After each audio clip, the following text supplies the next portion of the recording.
Do you want to know how to buy a Bitcoin on your Cash App? Here's the step-by-step process on how to do it. So basically, first access your Cash App on your mobile device by simply entering your credentials for you to be able to access your account. After that, you will see this page. When you click on it, you will see Bitcoin. Just click on the Bitcoin section, and after that, you will see buy, sell, as well as the swap button. But in this case, we are going to buy, so let's just click the buy button. And after that, you will see a bunch of options, which is the amount.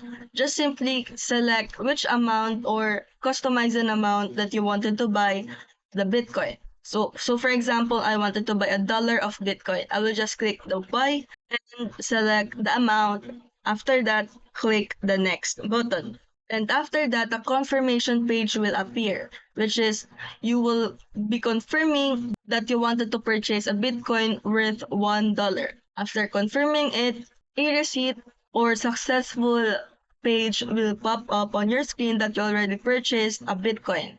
And that's how you buy Bitcoin on your Cash App.